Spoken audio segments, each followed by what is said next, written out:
Good day, everyone. The basic principle of business communication. My name is Abigail B. Rosende from BS Psychology 2A.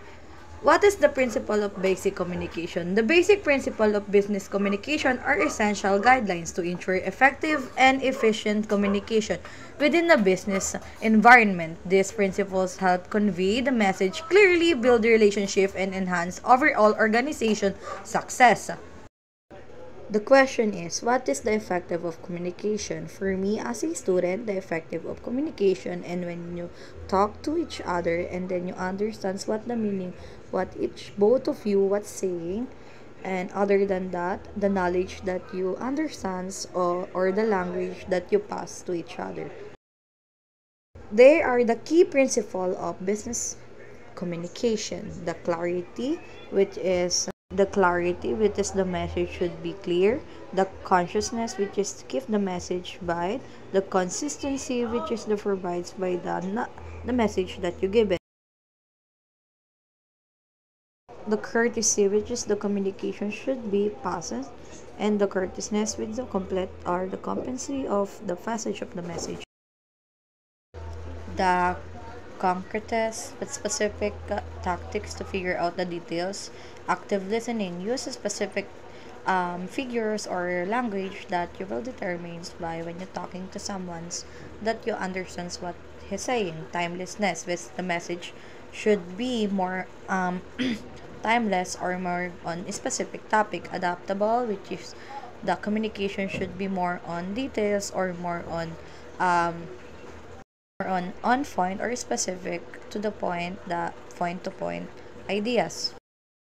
Me as a student, I also experienced the business communication, like when we talk about how we present our project, how we present our activities, or regarding on presentation when we needed.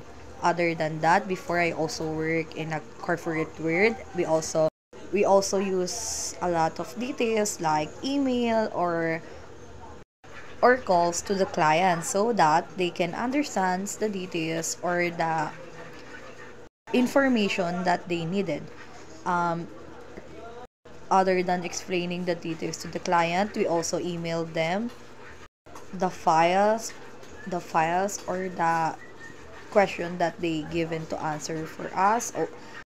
Other than talking to client, we also communicate or presenting the things like a visual or the graph or the PowerPoint presentations.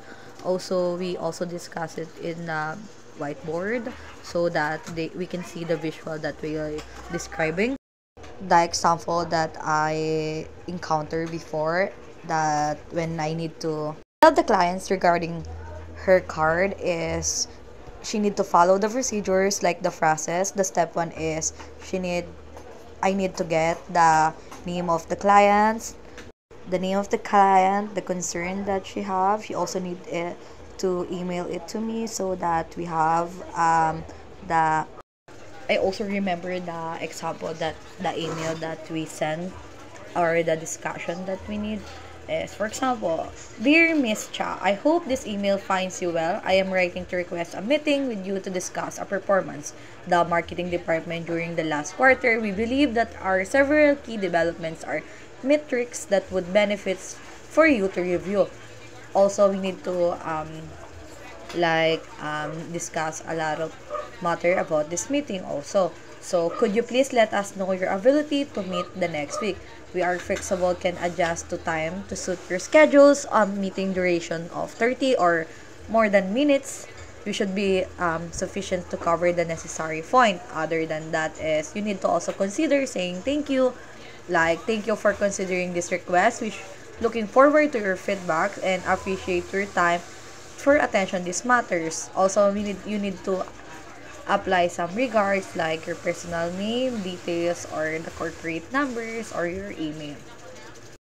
For listening, I hope you understand the lesson that I discussed. I hope you also get the knowledge for me. Thank you.